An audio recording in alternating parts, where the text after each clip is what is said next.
text. Anything meaningful or interesting or fun that you heard from somebody maybe you hadn't heard from for a while? Yeah, no, I mean, not really, but they're all meaningful to me. And I don't want to say problematic, but it takes a while to get through all that stuff. But, really happy about it. And another 10 days would be able to maybe just enjoy it a little bit. But, right now it's under Rutgers, it really is. But it was a really special night, certainly in a lot of areas. And, I really enjoyed the evening, but it was a quick night too. And, whatever time we got home, it was approaching midnight, and we had to get up and get going here and need to be ready this week. Hey Kirk, Elliot Clough, HawkeyeInsider.com.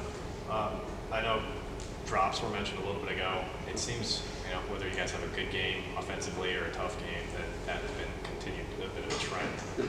How do you address it in practice? Do you talk about it with Coach Budmeyer? Like, how do you address it? Well, believe it or not, we coach not to drop it. We emphasize catching over. And I always joke with the guys, that's why they call it wide receivers, not wide droppers. Or, there's a name why you call it wide receivers. So, the objective is to catch a football. It's easier said than done sometimes. And sometimes it might be ball placement. Sometimes it, a little bit behind, a little high, a little low. But, you got to flip it around too. The quarterbacks have a tough job, and it's not always clean back there. So, everybody just do a little bit better. And a lot of times just concentration. And then I think sometimes guys try too hard and start fighting it. And, I don't know anything about throwing a football, but I know this: if you throw a baseball and try to steer it or aim it or try to overthrow it, and the ball tends to sail on you.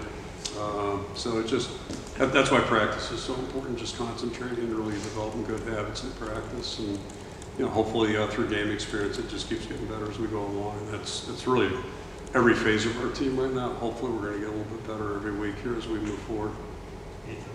Ethan beat your quad city times coach 2 weeks ago. You mentioned your two high school coaches having a big impact on you in your football career. Could you expand on the impact that they had and kind of who those two men are?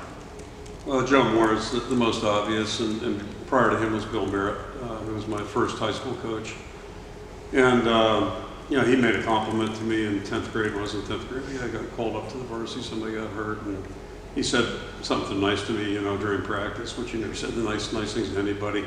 So anyway, it was just, it really made me feel good.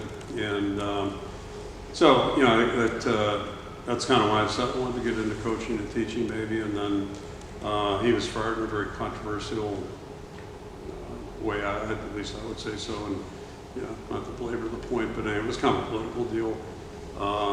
So, I was convinced this was the end of civilization. And then Joe Moore ended up coming to our high school, and ironically, he's the person that probably impacted me as much as anybody. It really took me in and allowed me to be his GA in 1980, his first year as a line coach at Pitt. And, until his death, it's just, almost talked daily. So, probably like a lot of people in a lot of areas, a lot of times there's stories why you end up doing what you do. And I don't think anybody gets too far down the road without having people that really help them and invest in them and that type of thing. So, a lot of guys on our team could tell you stories about someone in their lives in football that probably impacted their lives, and probably most coaches could too.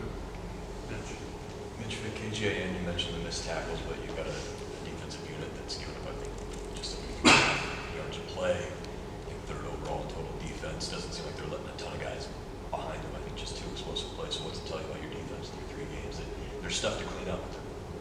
Yeah, the good news is the guys were hustling overall, and so if somebody did miss a tackle, somebody else is there to close in on it and what have you. But those little things, every week there's win, lose, or draw. There's always something to be corrected in some areas that we can get better at. And I go through the offensive line and play probably in even more detail.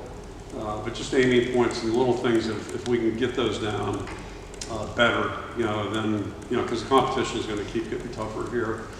Starting this week, so we're going to play in a lot of close games moving forward, just like we did 2 weeks ago. And those little things really tend to make a difference. And it's like a PAT; you just never know which play is going to be the one.